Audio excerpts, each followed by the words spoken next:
मित्रों, जय श्री राम, राधे राधे। जो हम निदरहि भी प्रवधि सत्य सुनहु भृगुनाथ, तो वश को जग सुभट जेहि भय वश ना वही मात।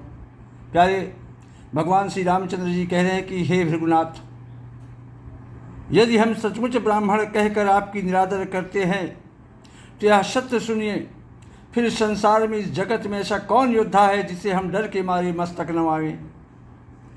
तो देव धनुजय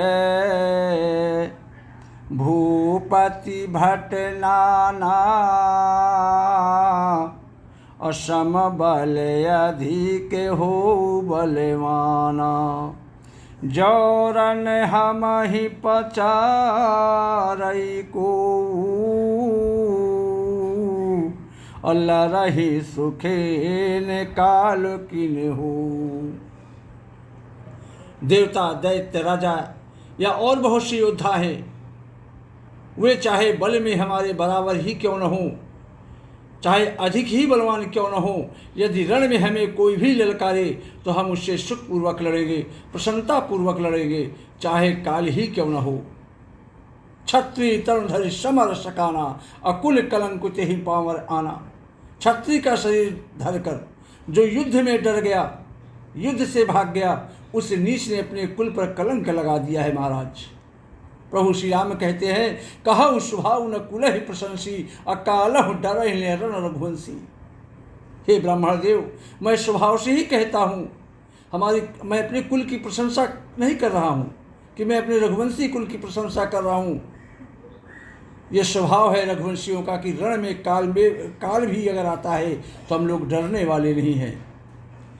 तो विप्रवंशी के अशी प्रभुताई, अभय होई जो तुम ही डेराई। सोनि मृदु गूढ़ बचन रघुपति के, उघरे पटल पर सुधरे मति के। ब्राह्मण वंश की ऐसी ही प्रभुता है।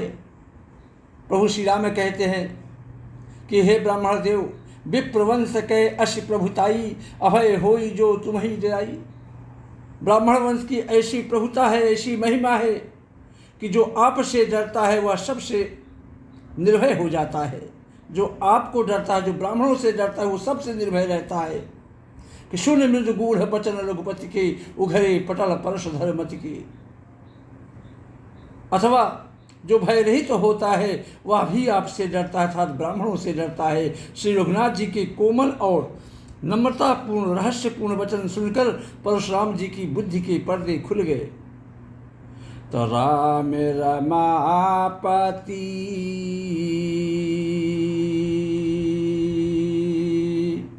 कर धन लेहू, अखय चाहू मिटाए मोर संदेहू। देते चापू आपो ही चली गयऊ, अपरशुराम मन विस्मय भयऊ। राम रमापति कर धन लेहू, अखय चाहू मिटाई मोर संदेहू। परशुराम जी कहते हैं कि हे राम, हे लक्ष्मीपति, धनुष को अपने हाथ में, अथवा लक्ष्मीपति विष्णु का धनुष आप अपने हाथ में लीजिए और इसे खींचिए। देत चापू आपू ही चली गयऊ, जिससे मेरा संदेह मिट जाए, मेरी शंका मिट जाए। परशुराम जी धनुष देने लगे, तब वह आप ही चला गया। धनुष अपने आप ही प्रभु श्री राम के हाथों में चला गया। तब परशुराम जी के मन में बड़ा आश्चर्य हुआ। जाना राम प्रभाव तब पुलक प्रफुल्लित गात, और जोरी पान बोले बचन हृदय न प्रेम उमात। तब उन्होंने श्री राम जी का प्रभाव जाना, जिसके कारण उनका शरीर पुलकित हो गया और प्रफुल्लित हो गया। जोरी पान बोले बचन हृदय न प्रेम उमात।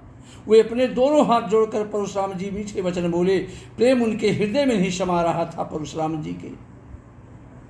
हे रघुकुल रूपी कमल वन के शूरी, हे राक्षसों के कुल रूपी घने जंगल को जलाने वाले अग्नि, आपकी जय हो प्रभु। हे देवता, ब्राह्मण और गौ का हित करने वाले, आपकी जय हो। हे मद मोह क्रोध और भ्रम के हरने वाले नारायण आपकी जय हो। विनयशील करुणा गुण सागर और जयति वचन रचना अतिनागर। सेवक सुखद सुभग सब अंगा, जय शरीर छवि कोटि अनंगा।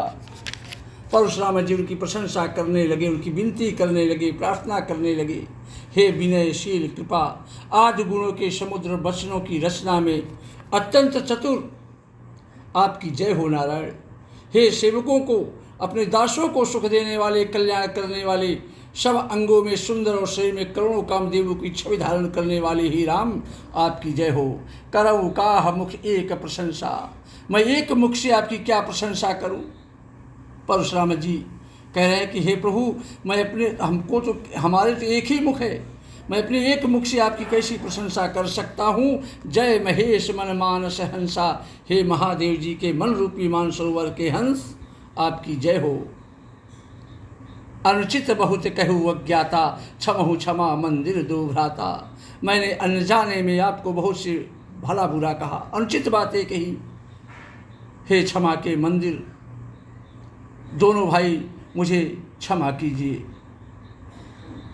हे रघुकुल के पताका स्वरूप श्री राम जी आपकी जय हो, जय हो। ऐसा कहकर महाराज परशुराम जी तप के लिए वन को चले गए। यह देखकर दुष्ट राजा लोग बिना ही कारण के मन कल्पित डर से श्री रामचंद्र जी से, परशुराम जी से भी हार गए और हमने इनका अपमान किया था, अब कहीं ये उसका बदला न ले, इस व्यर्थ के डर से वो डर गए राजा लोग। जो राजा वहाँ बैठे थे वे कायर चुपके से जहाँ तहाँ भाग गए। तो देवन दीन ही दुदुम्भी, प्रभु पर बरसहि फूल। हर्षे पुर नर नारी सब, मिटी मोहमय शूल। देवताओं ने नगाड़े बजाए, बहुत प्रसन्न हुए। वे प्रभु के ऊपर फूल बरसाने लगे। जनकपुर के सारे स्त्री पुरुष बहुत प्रसन्न हुए। उनका मोहमाय अज्ञान से उत्पन्न शूल कष्ट मिट गया। अति गह गहे बाजने बाजे, सब ही मनोहर मंगल साजे। खूब जोर से बाजे बजने लगे। सभी ने मनोहर मंगल साज साजे। सुंदर मुख और सुंदर नेत्र वाली था कोयल के समान मधुर बोलने वाली स्त्रियां झुंड की झुंड मिलकर सुंदर गान करने लगी। तो सुखो विदेह करे बरनी न जाई,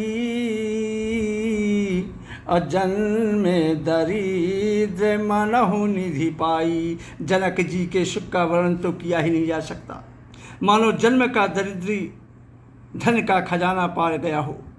विगत त्रास भई सिए सुखारी, सीता जी का भय जाता रहा। वे ऐसी सुखी हुई, ऐसी प्रसन्न हुई जैसे चंद्रमा के उदय होने से चकोर की कन्या सुखी हो जाती है। जनक जी ने विश्वामित्र जी को प्रणाम किया और कहा कि हे प्रभु ही कृपा से, आपकी ही कृपा से श्री राम जी ने धनुष को तोड़ा है। दोनों भाइयों ने मुझे कृतार्थ कर दिया है महाराज। हे स्वामी, अब जो उचित हो सो कहिए आप। तो कह मुनि सुनु नर नाथ प्रवीणा, रहा विबाहु चाप आधीना। टूटत ही धनु भयउ विबाहु, असुर नर नाग विदित सब काहू। तब मुनि विश्वामित्र जी कहा मुनि सुन नर नाथ प्रवीणा। प्यारे मुनि विश्वामित्र जी कहते हैं कि हे चतुर नरेश, सुनो, यो तो विवाह धनुष के अधीन था। ये जो विवाह आज हो रहा है श्री राम और सीता का, ये तो धनुष के अधीन था। रहा विवाहु चापाधीना, अटूटत ही धनु भयउ विवाहु। धनुष के टूटते ही विवाह हो गया। सुर नर नाग विदित सब काहू। देवता मनुष्य और नाग सब किसी को यह मालूम हो गया है, मालूम है। श्री राम जय राम जय जय राम, श्री राम जय राम जय जय राम। जय श्री राम, राधे राधे।